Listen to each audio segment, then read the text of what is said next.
বাড়িতে গেলেন, গিয়ে খাদিজাকে বললেন, বিবি খাদিজা, কেঁদো না বিবি খাদিজা, ও বিবি খাদিজা, তোমার কান্না আমি সহ্য করতে পারি না। ও বিবি খাদিজা, শুনে রেখে দাও, জেনে রেখে দাও, তুমি আমার সেদিনের সুখ দুঃখের সাথী, যেদিন আমি বড় কষ্টের মধ্যে ছিলাম, সেদিনে তুমি আমার মাথার ছাতা হয়ে পাশে দাঁড়িয়েছিলে। ও বিবি খাদিজা, তুমি আমার দুঃখের সময় আমার পাশে দাঁড়িয়েছিলে। আমি বড় কষ্টের সময়ের মধ্যে ছিলাম, যে সময় আমার জান ইন্তেকাল করেছেন, আমার মেয়ের আগে আমার জননী মা, গর্ভধারিণী মা আমার 6 বছর বয়সে ইন্তেকাল করেছেন।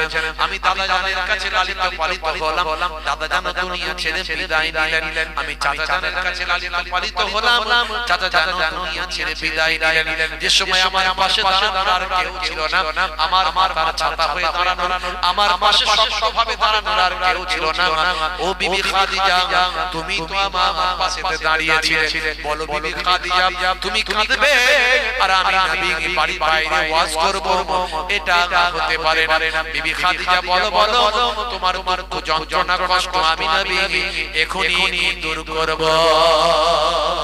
এ তরুণ যুবকেরা, হে আমার পুরা আম্মা জান খাদিজা কুবরা রাদিয়াল্লাহু তাআলা আনহা, সেই সময় চোখ ভরা পানি, বুক ভরা বেদনা নিয়ে কাঁদতে বলেন, ইয়া রাসূলুল্লাহ, হাবিবাল্লাহ, আমার একটু জাহান্নামের কথা মনে পড়ে গেছে, জাহান্নামের শাস্তির কথা মনে পড়েছে, জাহান্নামের ভয়ানক কথা মনে পড়ে গেছে। আপনি যে জাহান্নামের কষ্টের কথা বলেছেন, যে আযাবের কথা বলেছেন, সেই জাহান্নামের আযাবের কথা মনে পড়ে গেছে।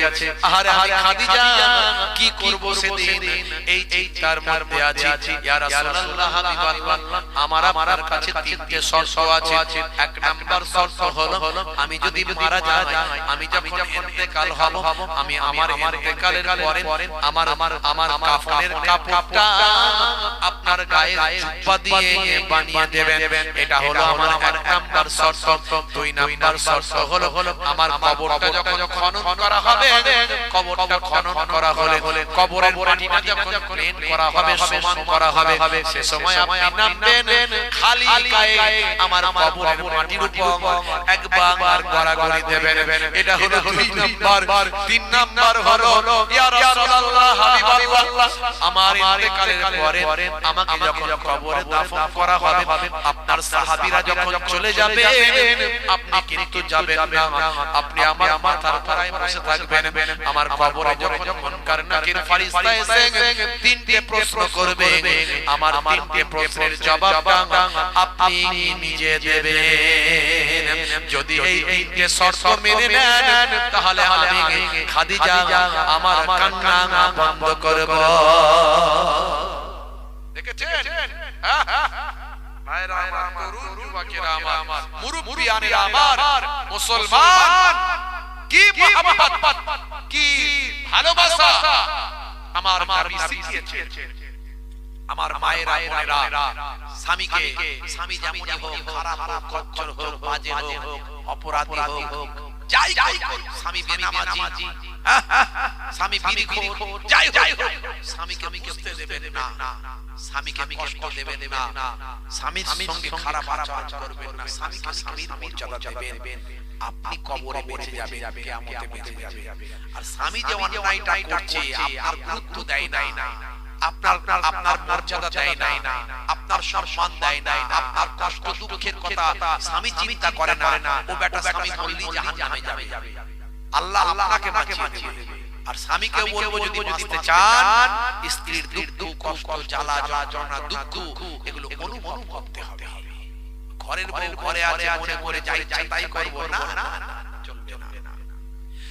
হে তরুণ যুবকেরা, হে আমার বোনেরা, আল্লাহর নবী বললেন, হে বিবি খাদিজা, ও বিবি খাদিজা, এই হলো তোমার শর্ত। বলে, হ্যাঁ এটাই আমার শর্ত।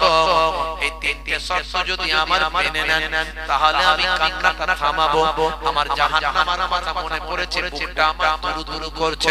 আল্লাহর নবী বলেন, ও বিবি খাদিজা, তুমি কান্না থামাও, আমি তোমার কাছে ওয়াদা করছি, তোমার 3টে শর্ত আমি রাসূলুল্লাহ পূরণ করব।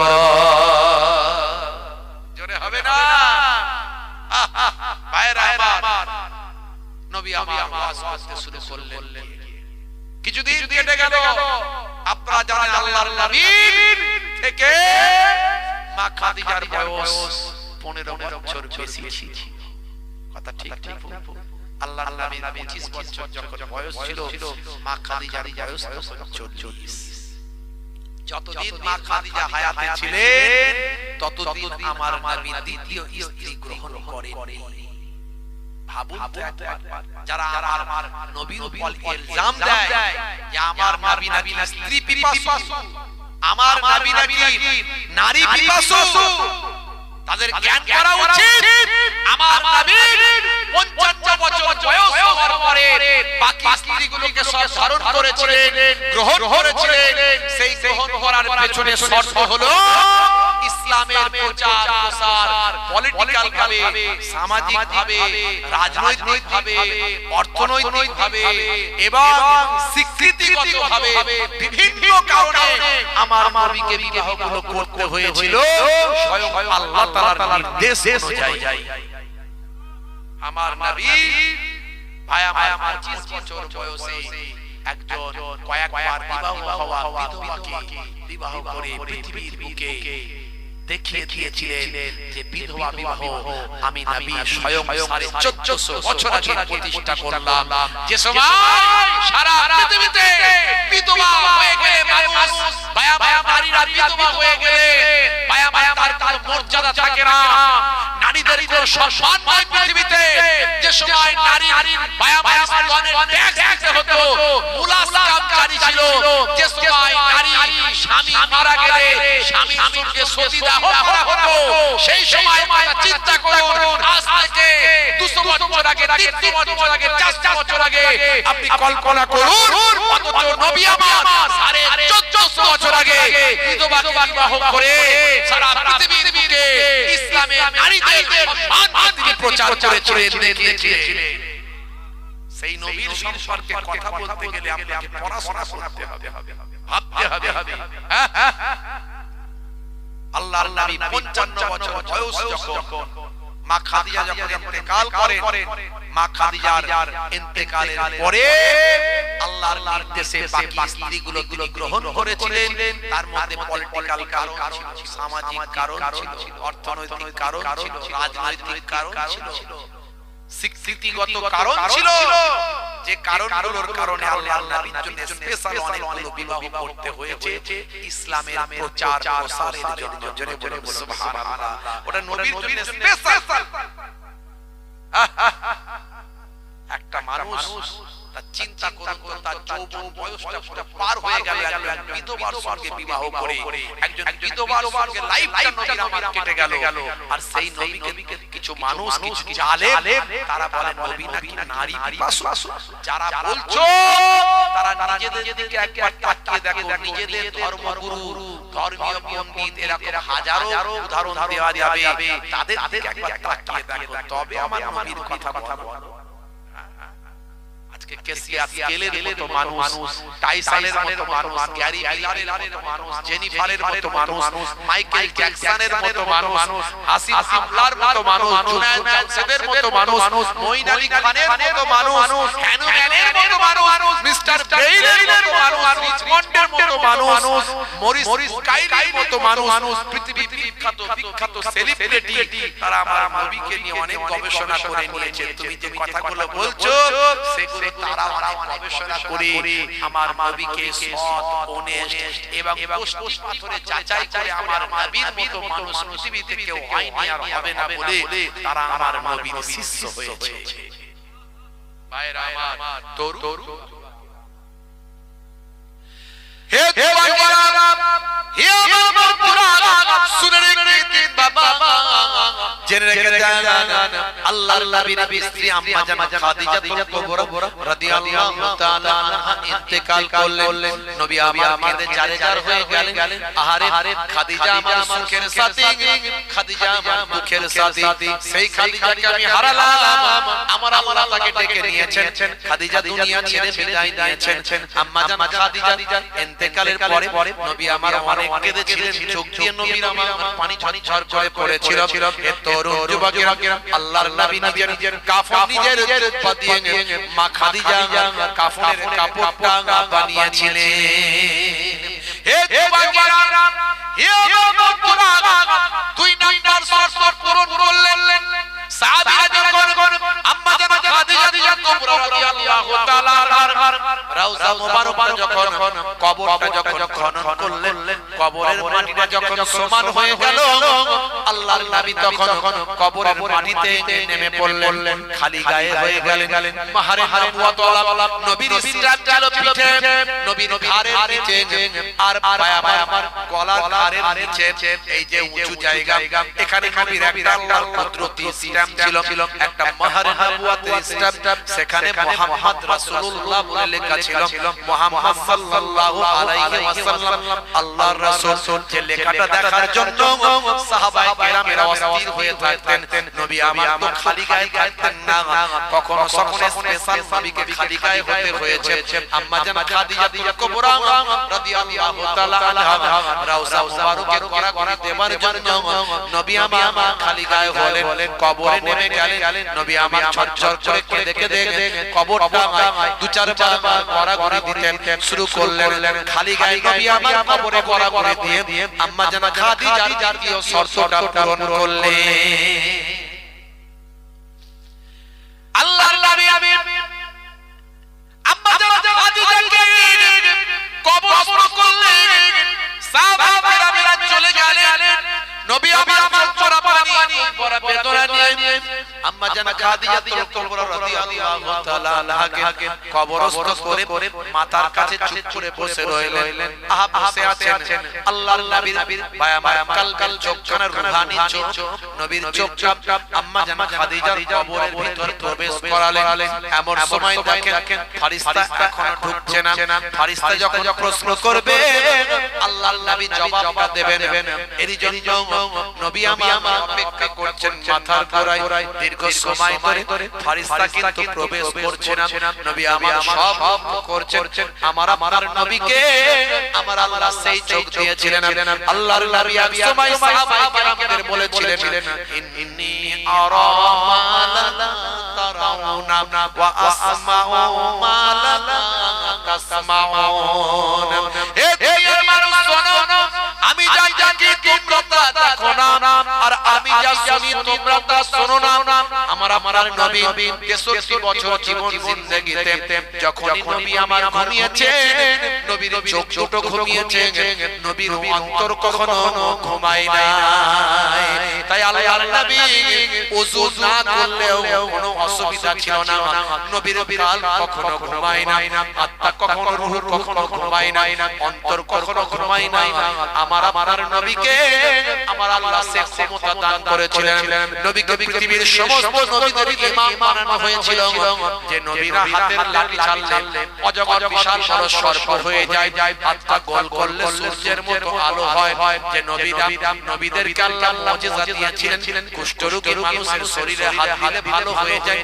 জন্মান্ধ চোখের মানুষের শরীরে হাত দিলে চোখটা ফিরে পায় আমার নবীকে সমস্ত নবীদের ইমাম বানিয়েছিলেন সেই নবী যখন ঘুমিয়ে থাকতেন নবীর চোখ দুটো ঘুমাতো নবীর অন্তরটা কালবটা হৃদয়টা কখনো ঘুমাতো না হে তরুণীরা আল্লাহর নবী কালবের চোখ দিয়ে অন্তরের চোখ দিয়ে আম্মা জান খাদিজা কুবরা রাদিয়াল্লাহু তাআলা আনহার কবর রওজা মুবারকের ভিতরটা দেখতে লাগলেন এখনো ফেরেশতা এসে ঢোকেনি মুনকার নাকির ফেরেশতা এখনো পৌঁছায়নি অনেকক্ষণ বসে আছে নবী আমার চিন্তা করছেন আহারে কেন এখনো মুনকার নাকির ফেরেশতা আসেনি আমি নবী জবাব দিয়ে দেব এ তরুণ যুবকের বহুক্ষণ বসে থাকার পরেও কিন্তু কবরে কোনো ফেরেশতা আসছে না জিবরাইল ফেরেশতা স্বয়ং আল্লাহর নবীর কাছে হাজির হয় ইয়া রাসূলুল্লাহ হাবিবাল্লাহ আমার আপনাকে সালাম দিয়েছেন আমার আল্লাহ সব জানেন আপনি কেন বসে আছেন সেটাও জানেন শুনে রেখে দেন জেনে রেখে দেন আপনার স্ত্রী খাদিজার রওজা মুবারকের আপনার স্ত্রী খাদিজার কবরের ভিতরে মুনকার নাকির ফেরেশতা আসবে না কারণ তার কারণ হলো আপনি তার প্রশ্নের জবাব দেবেন এই জন্য অপেক্ষা করছেন যেদিন আপনি বিবি খাদিজাকে ওয়াদা করেছিলেন তার সওয়ালের জবাব দেবেন সেদিনই আমার আল্লাহ জানতে পেরেছিলেন আর সেদিনই আমার আল্লাহ ঠিক করে নিয়েছিলেন আপনার বিবি খাদিজার সওয়ালের জবাবটা সেদিনই কবুল হয়ে গিয়েছে ইয়া রাসূলুল্লাহ হাবিবাল্লাহ আর বসে থাকার দরকার নাই আপনার স্ত্রী বিবি খাদিজার কবরে মুনকার নাকির ফেরেশতা যাবে না জোরে হবে না ভাইরা আমার দেখছে নবী আমার কি প্রেম দেখিয়েছে কি মহব্বত দেখিয়েছে মায়েরা একটু ভাবুন আমার বাপেরা একটু ভাবুন ভাইরা আমার এই ঈমানদার হতে হবে নবী আমাদের ঈমান শিখিয়েছে সেই ঈমানটা নষ্ট করলে চলবে না নবী আমাদের আমল শিখিয়েছে সেই আমলটা বরবাদ করলে চলবে না সন্তানকে শিক্ষিত করুন সন্তানকে শিক্ষিত করুন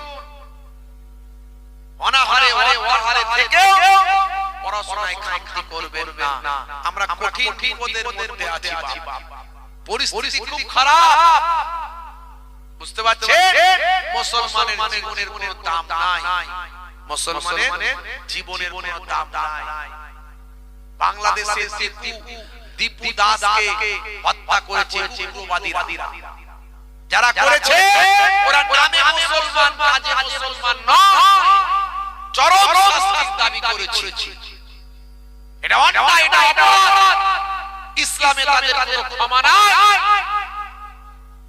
বাংলাদেশের দিকে নিয়ে আমরাও কথা বলেছি সবাই কথা বলছে কিন্তু দীপুর মতো ঘটনা বাংলাদেশে কটা ঘটেছে একটা ঘটলেও অন্যায় কিন্তু ভারতবর্ষে কটা ঘটেছে প্রতিদিন ঘটছে প্রত্যেক দিন পিটিয়ে মারা হচ্ছে মুসলমানকে এই দিন আগে বিহারে আহারকে পিটিয়ে মারা হলো আজকে বায়ামার জুয়েল রানাকে পিটিয়ে মারা হলো কয়েকদিন আগে এই পশ্চিমবঙ্গে ব্রিগেডে বায়ামার ওই একে রেজাউল রবিউলকে বায়ামার পেটানো শুরু করলো যাক বেঁচে গেছে মেরে ফেলতে পারেনি প্রত্যেক দিন কটা নাম বলবো আমি আখলাক জুনায়েদ আফরাজুল বায়ামার কত নাম বলবো মুসলমানের জীবনের কোনো দাম নাই আর মুসলমান আমরা নিজেরা মারামারি করি সিলসিলা মাযহাব আকীদা গোলটুপি লম্বা টুপি জুব্বা হাত বাঁধা মুনাজাত কোথায় নামাজ পড়বো কিভাবে পড়বো হারাম হালাল মুসলমান একে অপরকে বেঈমান মুশরিক নানা রকমের ফতোয়া দিয়ে আমরা নিজেরা ব্যস্ত আছি বুঝতে পারছেন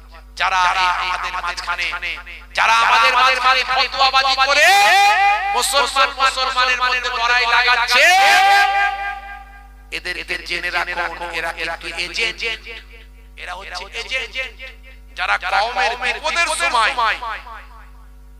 কওমের বিপদের সময় আজকে মুসলমান আমরা বড় বিপদের মধ্যে আছি আমাদের উপর রাত দিন দিয়ে তারা চক্রান্ত করছে কিভাবে আমাদেরকে মেরে ফেলা যায় কিভাবে আমাদের উপরে কোনো হত্যা চালানো যায় কিভাবে আমাদের উপর জুলুম করা যায় কিভাবে আমাদেরকে সচ্যুত করা যায় রাত দিন যখন চক্রান্ত করছে নেতারা সেই সময় কিছু নামধারী মুফতি মাওলানা ইমাম তারা ওয়াজের মাধ্যমে মুসলমানের মধ্যে এই সিলসিলা মাযহাব দল এই হানাফি এই সাফি এই হাত এখানে বাঁধো হাত বুকে বাঁধো হাত নাভিতে বাঁধো এটা হারাম ও চলবে না ও মুনাফিক ও কাফির ও বেঈমান রাত দিন দিচ্ছে এই যারা আমাদের মাঝখানে মুসলমানের মধ্যে বিভাজন তৈরি করছে সুকৌশলে ভালো করে জেনে নিন এরা হলো এজেন্ট এরা হচ্ছে জালেমের এজেন্ট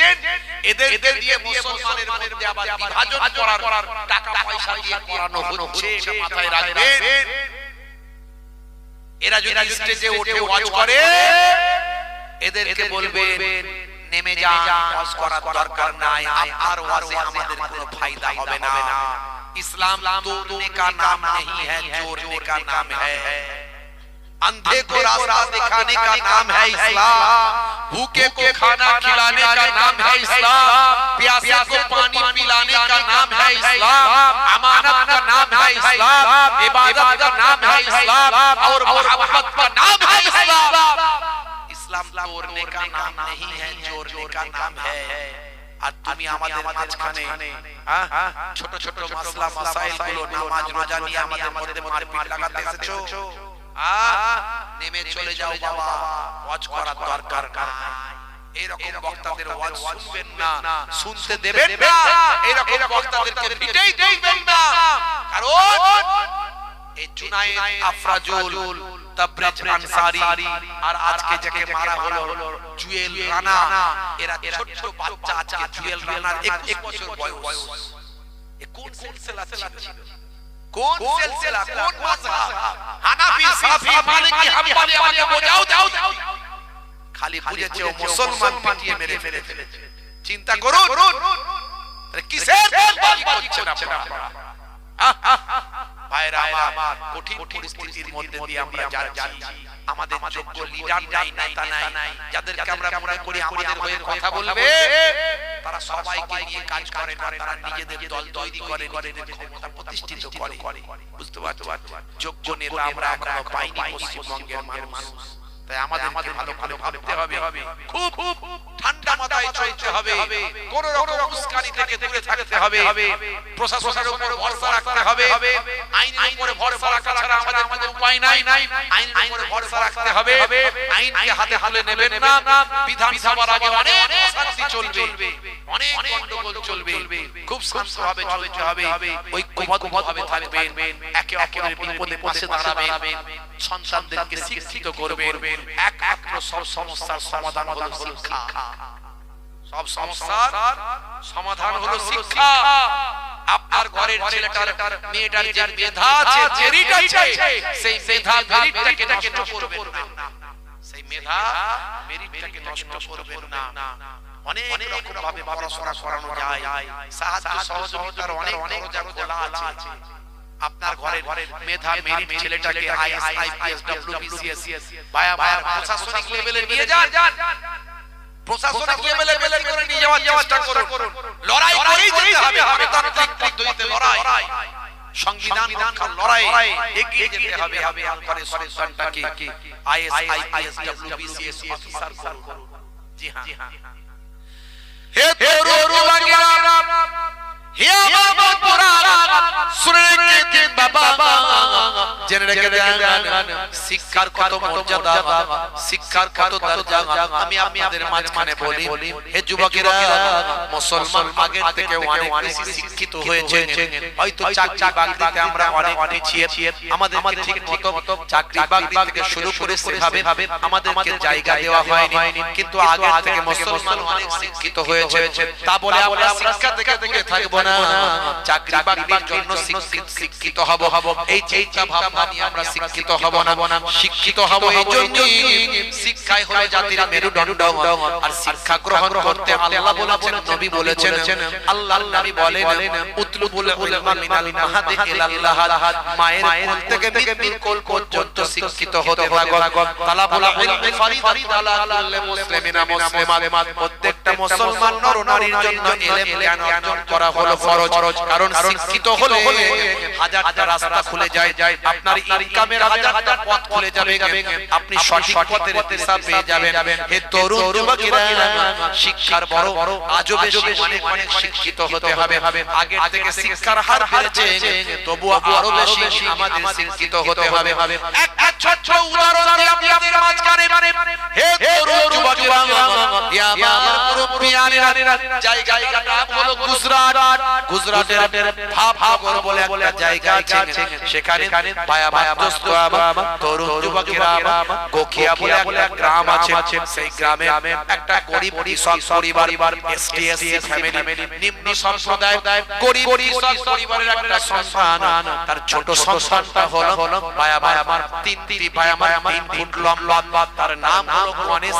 এই গণেশের হাইট হলো মাত্র 3 ফুট, অর্থাৎ বামুনে যাকে বলা হয়, যাকে বামুনে বলা হয়, যাকে অনেকে চোকার বলে কিংবা বলে পেউনে বলে। এই তরুণ যুবকেরা 10 মাত্র 3 ফুট লম্বা, তার আর লম্বা শরীর হয় না, দেখতে ছোট ছোট শরীর। এই জন্য লোকে তাকে পেউনে বলে বা তাকে চোকার বলে। ছোটবেলা থেকে তার মেধা অনেক, মেরিট অনেক, বুদ্ধি আছে, তীক্ষ্ণ ব্রেন, ছোট থেকে পড়াশোনা সে ভালোই করে আসছে। বাবা একদিন দেখা গেল হঠাৎ করে সেই আমার গণেশের পিতার কাছে একদল অফিসার মানুষ এসে হাজির হলো। কোথা থেকে এসেছো তোমরা? বলে আমরা সার্কাস থেকে এসেছি, অমুক নামি দামি সার্কাসের আমরা হলাম অফিসার, আমরা এসেছি আপনার ঘরের এই ছোট সন্তান এই গণেশ, তার হাইটটা হলো মাত্র 3 ফুট, তাকে আমরা জোকারের কাজে লাগাতে চাই। সে তো আপনার ঘরে বেকার, কোনো কাজের নয়, তার জন্য আপনাকে আমরা 5 লক্ষ টাকা আপনাকে দিচ্ছি। টাকাটা গণেশের বাপের সামনে ফেলে দিয়েছি, এই 5 লাখ টাকা। আর আপনার ছেলে ছেলের কোনো দাম নাই, ছেলে আর কাজ করবে, কিছু করতেও পারবে না। ওই সন্তানকে আমাদের দিয়ে দিন, আমরা সার্কাসে তাকে কাজে লাগাবো। বুঝতে পারছেন? গণেশকে আনতে এসেছে সার্কাসের অফিসার। কষ্ট হচ্ছে আপনাদের? একটু হবে না, শেষ করে দেব। পেছনের দিনের মানুষ কি বলছে? হবে আর আপনারা কি বলছেন? বলেন হবে না, শেষ করে দেব। হবে বলছেন? আচ্ছা, কারা চান না হাত তুলে দেখান তো দেখি। অনেক মানুষ চাই না বলছে। সত্যি চান নাকি না চোখে চলে যাচ্ছে? চান চোখে গেলে হবে বলছে। মশগুল হয়ে দরুদ শরীফ আল্লাহ।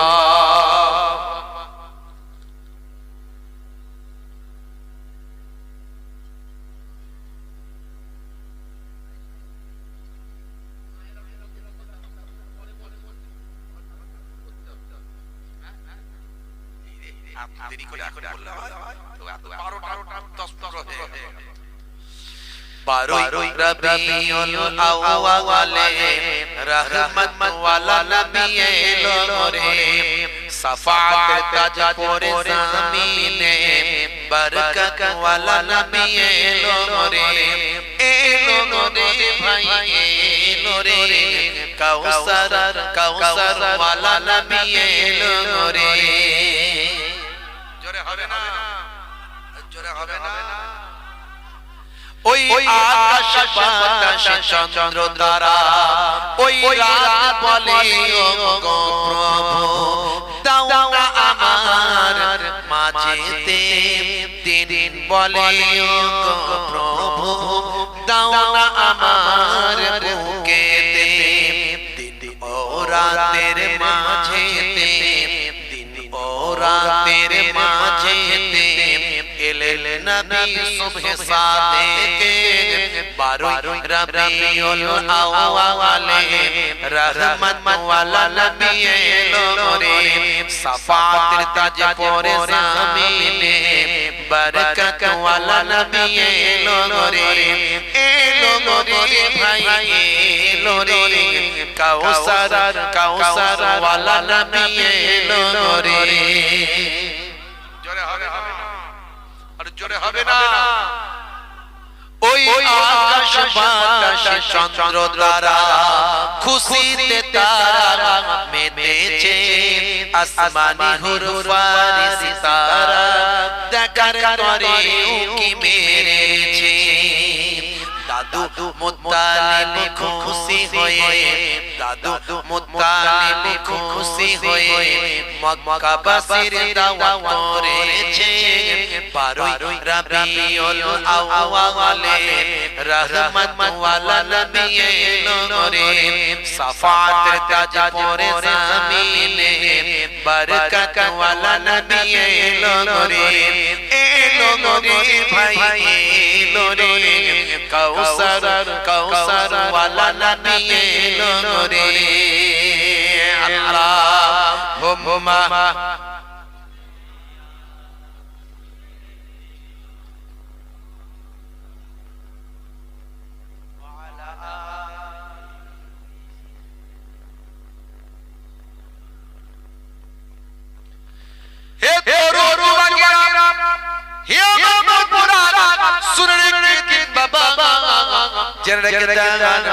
গুজরাটের ভাবনগরের রোকিয়া নামক এলাকায় পায়রা গণেশের পিতার কাছে 5 লক্ষ টাকা ছুঁড়ে দিয়ে সার্কাসের অফিসাররা বলে আপনার এই সন্তানের তো কোনো দাম নাই এই সন্তানকে আমাদের কাছে দিয়ে দিয়ে আমরা সার্কাসের কাজে লাগাবো সার্কাসের জোকার বানাবো এ তরুণ যুবকেরা এখন যোগ্য সন্তানের যোগ্য পিতা সেই সময় বলেছিলেন আমার সন্তানকে আমি এই কোটি কয়েক টাকা নিয়ে তোমাদের কাছে আমি বিক্রি করতে পারবো না যাও তোমাদের টাকা নিয়ে তোমরা চা খেয়ে চলে যাও আমার সন্তান কোন পণ্যদ্রব্য নয় যে আমি আমার সন্তানকে তোমাদের কাছে বিক্রি করে দেব হতে পারে আমার সন্তান দেখতে ছোট বেউনে ছোট কিন্তু আমার সন্তান আমার মুখে থাকবে আমার সন্তানকে তোমাদের কাছে বিক্রি করব না যোগ্য পিতার কথা যোগ্য পিতার মতো বক্তব্য দিয়েছিল হে যুবকেরা কতজন গরীব বাপ এটা বলতে পারে বলুন তো দেখি কতজন গরীব বাপ এটা বলতে পারে বলুন তো দেখি সেদিন ইচ্ছা করলে 5 লক্ষ টাকা তার হয়ে যেত গণেশকে বিক্রি করে দিত গণেশকে দিয়ে তারা হয়তো তারা মারতো ধরতো কত কি অত্যাচার জুলুম করতো তাকে দিয়ে অমানুষের মতো অমানুষের তাকে কাজ করাতো কারণ যেহেতু বিক্রি করে কত শিক্ষা আছে বাবা মার হে তরুণ যুবকেরা সেই দিকে গণেশ ঠিক করেছিল পড়াশোনা করি আমাকে মাথা উঁচু করে দাঁড়াতে হবে আমাকে আমার পিতার সম্মানকে রক্ষা করতে হবে সেই ছোট বাচ্চাটি ভাইরা আমার তরুণ যুবকেরা আস্তে আস্তে বড় হয়েছিল কিন্তু তার হাইটটা তার আমার লম্বাটা তার 3 ফুট ছিল 3 ফুটের থেকে বেশি সে লম্বা হয়নি কিন্তু তার বয়সটা বেড়েছিল পড়াশোনা করতে করতে মাধ্যমিক পাস করেছিল এইচএস পাস করেছিল তার ছোট ছোট হাত তাড়াতাড়ি লিখতে পারবে না এই জন্য সে রাইটার নিয়েছিল রাইটার দাবি করেছিল মানে লেখক কোন এক কাউকে লেখাবে সে লিখে দেবে আর ইনি বলবেন এইভাবে রাইটার পরীক্ষা দেওয়া যায় এই তরুণ যুবকেরা এরপরে যখন উচ্চ মাধ্যমিক কমপ্লিটের পরে নিটের প্রিপারেশন নিতে লাগলো ডাক্তারি পড়ার জন্য ডাক্তারি পরীক্ষায় পাস করার জন্য পড়াশোনা করতে লাগলো সেই সময়তেও তিনি রাইটার নিলেন রাইটার পরীক্ষা দিলেন দেওয়ার পরে তিনি মেডিকেলে পাস করলেন ডাক্তারিতে পাস করে গেলেন ডাক্তার হওয়ার পরীক্ষার উত্তীর্ণ হলেন মানে মেডিকেলে চান্স পেয়ে গেলেন হে বাবা হে আমার বন্ধুরা হে আমার মুরব্বিয়ারা এবার ডাক্তারি পড়বেন কিন্তু মেডিকেল বোর্ড ডাক্তারদের মেডিকেল বোর্ড বলল এমন ব্যক্তি ডাক্তার পড়ে কি হবে সেই ডাক্তার হয়ে করবে বা আমার ডাক্তারি হওয়ার বেসিকা পরীক্ষায় পাস করেছে বটে কিন্তু ডাক্তার হয়ে কি লাভ যার মাত্র লম্বা হাইট হলো 3 ফুট এই 3 ফুট মানুষটা ডাক্তার হয়ে সে কোনো পেশেন্টের ঠিকমতো ট্রিটমেন্ট করতে পারবে না পেশেন্টের শরীরে তার হাত পৌঁছাবে না তাকে উঁচু জায়গায় বসে ট্রিটমেন্ট করতে হবে এরকম ভাবে সম্ভব নয় ওকে ডাক্তারি পড়ার জন্য মেডিকেল কলেজে ভর্তি করা হবে না মেডিকেল কলেজে ভর্তি নেওয়া হবে না এরকম ছেলের ডাক্তার হওয়া যাবে না কিন্তু গণেশের পিতারও প্রবল ইচ্ছা গণেশের ইচ্ছা আমি ডাক্তার হব আইনজীবী অ্যাডভোকেট অ্যাডভোকেটের সঙ্গে কথা বলল, অ্যাডভোকেট বলল হবে না, মানে দেশের আইনে কোথাও লেখা নাই যে লম্বাই ছোট হলে সে ডাক্তারি পড়তে পারবে না। মেধা যার আছে, যার মেরিট আছে, সেই চান্স পাবে, সেই পড়াশোনা করবে, নিশ্চয় হবে। চলো সুপ্রিম কোর্টে মামলা হবে, সুপ্রিম কোর্টে মামলা করলো। ভাইরা আমার, হে তরুণবাগীরা, কোর্টের রায় এলো, সেখানে বলা হলো হাইট দেখে নয়, ডাক্তার হবে মেরিট দেখে, মেধা দেখে ডাক্তার হতে হবে। যার মেধা আছে সে ডাক্তার হতে পারবে, তাকে ডাক্তারি পড়ার সুযোগ দেওয়া হবে। ভাই আমার কোর্টের অর্ডার হলো, বাধ্য হয়ে ডাক্তারি হওয়ার জন্য পড়াশোনায় ভর্তি হয়ে গেল। যখন বছরে বছরে পরীক্ষাগুলো হয় তখন তিনি রাইটার পরীক্ষা দেন, কারণ তাড়াতাড়ি লিখতে পারবেন না, ছোট ছোট হাত, ছোট ছোট আঙুল। তারপরে তিনি রাইটার পরীক্ষাগুলো দেন, পরীক্ষা দিয়ে পাস করে ডাক্তার হয়ে গেলেন। হে তরুণ যুবকেরা, হে আমার মুরব্বিয়ারা, সেই মাত্র 3 ফুট লম্বা ভাবনগর মেডিকেল কলেজে তিনি চান্স পেলেন। সেখানে তিনি ডাক্তারি করার জন্য হসপিটালে চান্স পেলেন। সকাল হলে আমার মায়ে এফরনটা দিয়ে, ছোট ছোট দেখতে বয়স, পেছন থেকে দেখলে মনে হবে কোন বাচ্চা ছেলে সাদা এফরন পরে হেঁটে যায়, গলায় স্টেথোটা লাগানো আছে, গলায় স্টেথোটা যেন মাটির সঙ্গে ঘষে যায়। হে তরুণ যুবকেরা, এই রকম ছেলে ছোট বছর ছোট দেখতে বাচ্চা মতো দেখতে, সকাল বেলা ভাবনগর আমার মেডিকেল কলেজ হসপিটালের দিকে সকাল বেলা যখন গেটের দিকে হেঁটে খাট করে যায়, সবাই অবাক হয়ে যায়। এই বাচ্চা ছেলে ডাক্তার গলায় স্টেথো দেওয়া আছে, বাচ্চা ছেলে ভালো করে তাকিয়ে দেখে, না এটা বাচ্চা ছেলে নয়, এটা হচ্ছে একটা বেউনে। ভাই আমার দেখতে বাবা তার হাইটটা ছোট, কিন্তু তিনি একজন এমবিবিএস ডাক্তার। মাথা উঁচু করে হসপিটালের ভিতরে গিয়ে আজও তিনি ডাক্তারি ট্রিটমেন্ট করে। বন্ধুরা আমার, বলার উদ্দেশ্য হলো শিক্ষা মানুষকে কোথায় পৌঁছে দেয়। আপনি চেষ্টা করলে আপনি আপনার সন্তানকে সেই জায়গায় পৌঁছাতে পারবে। হাল ছাড়লে হবে না, হেরে গেলে হবে না। গণেশের জীবনে অনেক আঘাত এসেছে। গণেশ একদিনে এমবিবিএস ডাক্তার হয়নি, তার অনেক মাথা এসেছে। আমি একটু মাথায় ভেঙে পড়ি না। আপনি কাঁচার খাবেন, আবার উঠবেন, আবার দৌড়াবেন, আবার কাঁচার খাবেন, আবার উঠবেন, আবার দৌড়াবেন। একদিন আপনি আপনার লক্ষ্যে পৌঁছাবেন ইনশাআল্লাহ। তার জন্য আপনাকে পরিশ্রম করতে হবে, আপনার সন্তানকে সেইভাবে তৈরি করতে হবে।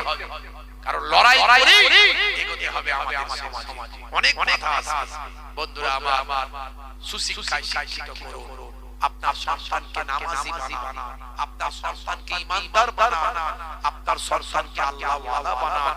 কারণ একমাত্র আল্লাহর সাহায্য ছাড়া আমরা কখনো কামিয়াবি হতে পারবো না। আল্লাহ যাকে সাহায্য করবে, পৃথিবীর কোনো শক্তি নাই তাকে দুর্বল করে দিতে পারে। তাই একমাত্র আমাদের মালিক হলেন আল্লাহ। আমাদের কেউ সাহায্যকারী নাই, কিন্তু একজন আছেন, তিনি হলেন মহান আল্লাহ। জোরে বলুন সুবহানাল্লাহ। সেই আল্লাহর সাহায্য পেতে গেলে আপনাকে নামাজি হতে হবে, আপনার স্ত্রীকে নামাজি হতে হবে, আপনার পরিবারকে নামাজি হতে হবে, আপনার সন্তানকে নামাজি হতে হবে। তাকে সেই শিক্ষা দিন যে নামাজি যেন হয়ে যায়, রোজাদার হয়ে যায়, সুন্নতওয়ালা হয়ে যায়, নবীর আখলাক চরিত্রটা যেন মেনে চলে, দুনিয়াতেও কামিয়াবি পাবে, আখিরাতেও কামিয়াবি পাবে। বলুন আল্লাহুম্মা আমিন।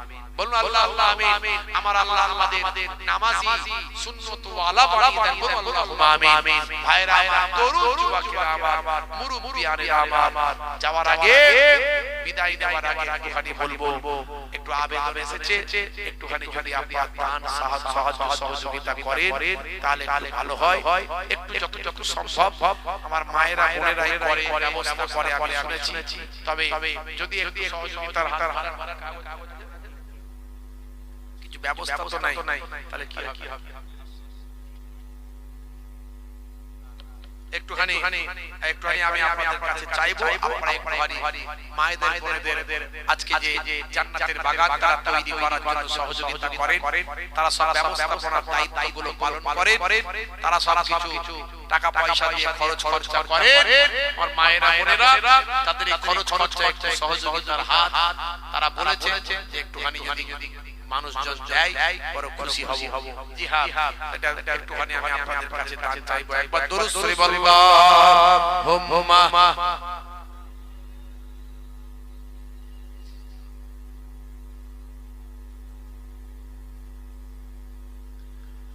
ওয়া আলা আলি সাইয়্যিদিনা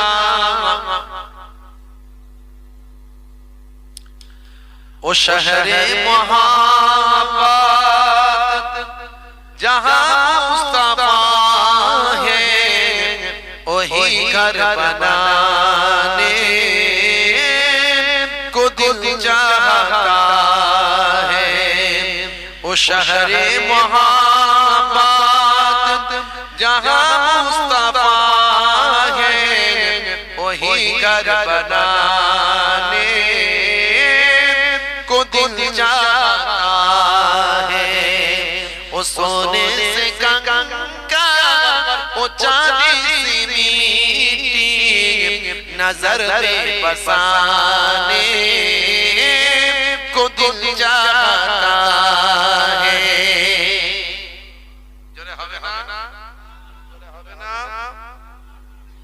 जो पूछा नबी ने कि कुछ घर भी चोरा तो सिद्दीक़ अकबर के होठों पे आया। जो पूछा नबी ने कि कुछ घर भी चोरा तो सिद्दीक़ अकबर के होठों पे आया। मुहम्मद दौलत की क्या है हकीकत, मुहम्मद दौलत की क्या है हकीकत, जहां जल लुटाने को दिल चाहता है। वो शहरे मोहब्बत जहां मुस्तफा है वही घर बनाने को दिल चाहता है। बोलून আল্লাহ নবী আবু বকর হুজুরকে বলে, আবু বকর কি নিয়ে এসেছো? দান সাদকা লাগবে, কি নিয়ে এসেছো?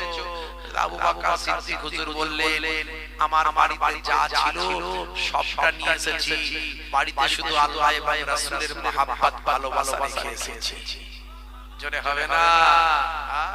দেখছেন কবি কবির ভাষায় লিখেছেন, বাপজি আমার আর আমাদের তো সব দিতে হবে না। আল্লাহ আল্লাহ আমাদের যা সম্পদ দিয়েছেন তার থেকে অল্প একটুখানি যদি আমরা এরকম মাহফিলগুলোতে দিই তবে এই মাহফিলগুলো জিন্দা থাকবে। আর এই মাহফিলগুলোর ওসিলায় আমাদের কাল আমাদের ঈমান জিন্দা থাকবে। তাই এরকম মাহফিলগুলোতে আমাদের সাহায্য করা দরকার আছে না? না, জি জি বলে দরকার আছে। তবে আমাদের ঈমান আমল ঠিকভাবে চলবে, আমাদের আকীদা আমাদের বিশ্বাস ঠিক থাকবে, আমাদের কাল জিন্দা থাকবে। তাই এই জান্নাতের বাগানে দিলে আপনার কমে যাবে না। আল্লাহর কোরআন মাজিদ বলছে, মান জাআ বিল হাসানাতি ফালাহু আশরু আমসালিহা। বান্দা এক দিলে আমি আল্লাহ তোমাকে 10 দেব। জোরে বলে সুবহানাল্লাহ। হাদিসে কুদসির মধ্যে এসেছে একের বদলে 10, 100, 700 বেহিসাব মালে মালামাল করে দেবেন আল্লাহ। জোরে বলে সুবহানাল্লাহ। ভাইরা আমার, তরুণ যুবকেরা আমার, মুরব্বিয়ানেরা আমার, সেই জান্নাতের বাগানে একটুখানি সহযোগিতার হাত বাড়ান। 5 জন পাক পাঞ্জাতন তাহলে বায়াত যাদের বলা হয়, সেই পাক পাঞ্জাতনের রুহানি নেক নাজারের ফায়েজ যেন আল্লাহ নসিবে করেন দোয়া চাইবো। আমার আর নবী নবীর কলিজার টুকরা কন্যা খাতুনে জান্নাত আম্মা জান ফাতেমা জোহরা রাদিয়াল্লাহু তাআলা আনহা, আল্লাহর নবীর কলিজার টুকরা জামাতা শের খোদা আলী মুর্তজা কারামাল্লাহ ওয়াজহু আল্লাহর নবী দুইজন নাতি নওয়াসায়ে রাসূল হযরত ইমাম হাসান ইমাম হুসাইন রাদিয়াল্লাহু তাআলা আনহুমা এই পাঁচজন হলেন পবিত্র আহলে বায়াত পাক পাঞ্জাতান এই পাক পাঞ্জাতানকে ভালোবেসে আল্লাহর নবী বলেন তারাকতু ফীকুম মা ইন আখাযতুম বিহি লান তাদিল্লু কিতাবাল্লাহি ওয়া ইত্রাতি আহলে বাইতি আমি তোমাদের কাছে দুটো জিনিস রেখে দিয়ে গেলাম একটা হলো আল্লাহর বাণী কোরআন মাজিদ আর একটা হলো আমার আহলে বায়াত পাক পাঞ্জাতান জোরে বলে সুবহানাল্লাহ সেই পাক পাঞ্জাতানকে ভালোবেসে পাক পাঞ্জাতানের রূহানি নেক নজর নেক ফয়েজ যেন আল্লাহ নসিব করেন চাইবো পাক পাঞ্জাতানের সঙ্গে হাসরের ময়দানে যেন আল্লাহ তোলে আর পাঞ্জাতানের সুপারিশ যেন আল্লাহ কবুল করেন পাক পাঞ্জাতানের সঙ্গে যেন আল্লাহ জান্নাতি করে দোয়া চাইবো কোন একজন বান্দা আছেন একজন পাক পাঞ্জাতানের আশিক আছেন একজন নবী পাক পাঞ্জাতানের প্রেমিক আছেন ভাই আমার 5005 টাকা বলনে ওয়ালা একজনকে চেয়েছি জানি সবাই পারবেন না একজন যদি থাকেন পাক পাঞ্জাতানকে ভালোবেসে পাক পাঞ্জাতান মহব্বত আহলে হায়াতের মহব্বত হৃদয়ে লালন পালন করছেন এমন এক আশিক যদি থাকে বাবা আহলে হায়াতের যারা প্রেমিক হয় টাকা পয়সা তো দূরের কথা নিজেদের জীবনও দিতে পারে ভাইরা আমার মুসাফির হালাতে আপনাদের খেদমতে এসেছি ছোট হুজুরের নাতি পীরনগরী হুজুরের পোতা আহলে হায়াতের খানদানের চিটে পুটা রক্ত আমার শরীরে আছে আমি অধম গুনাহগার আমার কোনো যোগ্যতা দক্ষতা নাই কিন্তু কুরসি নামায় বায়া আহলে হায়াতের খানদানের সেই রাস্তা বারাফতা আমি অধম গুনাহগার আমি আপনাদের জন্য দোয়া চাইবো একজন যদি সেই আহলে হায়াতের প্রেমিক থাকে যাদের জন্য সেই আহলে হায়াতের জন্য কারবালা ময়দানে তারা শহীদ হয়েছেন নিশ্চিত তারা যারা শহীদ হবে তারপর শহাদায়ে কারবালা হয়েছে সেই আহলে হায়াতকে ভালোবেসে পাক পাঞ্জাতানকে ভালোবেসে একজন মানুষ আছে 5005 দেনেওয়ালা আল্লাহর বান্দা হবেন বাবা কি পাক পাঞ্জাতানের আশিক হবেন আছেন অন্তরে লালন করছেন কিন্তু এখন কাজ করার সময় আছেন কেউ আহলে হায়াতের প্রেমিক পাক পাঞ্জাতানের প্রেমিক 5005 দেনেওয়ালা কেউ আছেন পাক পাঞ্জাতানকে ভালোবেসে মাশাআল্লাহ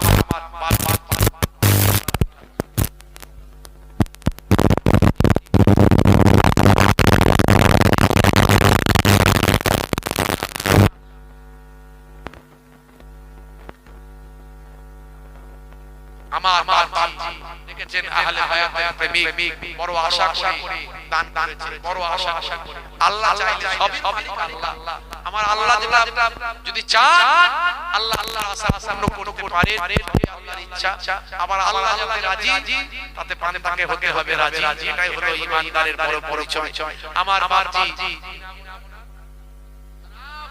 মোহতারাম আফসার সাহেব পাক পাঞ্জাতানকে ভালোবেসে আহলে বায়াতকে ভালোবেসে 5000 জোরে বলে মারহাবা বলুন মারহাবা নারে তাকবীর নারে তাকবীর দোয়া আল্লাহুম্মা আমিন ছোট থেকে কোলে করে মানুষ করে বড় হয়ে থাকে বিবাহ দিতে হয় সুপাত্রে পাত্রস্থ করতে হয় আর সেই ছেলে যদি সেই স্বামী যদি স্ত্রীর উপরে মানে ওই কন্যার উপরে অত্যাচার করে কোনো বাপ সহ্য করতে পারে না এটা ভাবতে হবে প্রত্যেকটা পুরুষকে প্রত্যেকটা যুবক ভাবতে হবে এটা একমাত্র ঈমানদার না হলে হবে না এই জন্য সংসারে এত অশান্তিগুলো হয় আমাদের ভাবতে হবে একটা পরের ঘরের মেয়েকে নিয়ে তুলেছেন তার যাতে কোনো অসুবিধা না হয় সেদিকে লক্ষ্য রাখতে হবে শ্বশুর শাশুড়িকে দায়িত্ব নিতে হবে তাহলে আল্লাহর দরবার ছাড় পাওয়া যাবে না এটা মাথায় রাখতে হবে ভাইরা বৌমারও দায়িত্ব আছে আমি শ্বশুর শাশুড়িকে নিজের বাপ মায়ের থেকে বেশি ভালোবাসা দেব আর শ্বশুর শাশুড়ির দায়িত্ব আছে আমার নিজের কন্যার থেকে বেশি ভালোবাসবো সে বাপ মাকে ছেড়ে এসেছে সেই বাপ মাকে ছেড়ে আসা কষ্ট যেন অনুভব করতে না পারি এর নাম ইসলাম আরে আমার নবীর ঘরে আমার নবীর পরিজন যাত্রা স্ত্রী আম্মা জান খাদিজা বাড়ি কাঁদবে আর আমার নবী ওয়াজ করবে এটা কখনো হতে পারে না নবী আমার ওয়াজ বন্ধ করে করে সঙ্গে সঙ্গে বাড়িতে চলে গেলেন। বাবার সাহাবীরা ওয়াজ বন্ধ করলা, আমার বাড়িতে একটু অসুবিধা আছে, আমি বাড়িতে যাচ্ছি। আমার কলিজা টুকরা কন্যা আমাকে বলেছে আমার স্ত্রী বাড়িতে একটু কাঁদছে, কি সমস্যা আমাকে সমাধান করতে হবে। নবী আমাকে মা খাদিজার কাছে বললেন, বিবি খাদিজা কেন কাঁদছো বিবি খাদিজা, বলো তোমার কো যন্ত্রণা কষ্ট, আমি নবী তোমার কো যন্ত্রণা দূর করে দেব ইনশাআল্লাহ। দেখেছেন প্রেম কাকে বলে, মহব্বত কাকে বলে, কি আখলাক চরিত্র নবী শেখালো, আর আমরা কি শিখলাম মুসলমান। বড় দুঃখ লাগে, বড় কষ্ট লাগে আজকে যখন আমাদের কাছে অনেকে কাঁদে, কোথায় বলবে, কার কাছে বলবে বলে, আমাদেরকে পাইতো পীরের নাতি পীরের পোতা, আহারে মনটা বড় যার করে এসে বলে হুজুর বড় কষ্টের মধ্যে আছে। অনেক মায়েরা অনেক ভাইয়েরা অনেক বলে, বড় দর্দ লাগে, কষ্ট লাগে। আমরা সমাজকে শিক্ষিত বানাতে পারি, আমরা সমাজকে নবীর আদর্শ শেখাতে পারি, এটা আমাদের বড় ফল, বড় দুঃখ। আমরা দুটো ঘটনা বলে দিয়ে চলে যাই, আমরা সমাজকে তৈরি করতে পারি।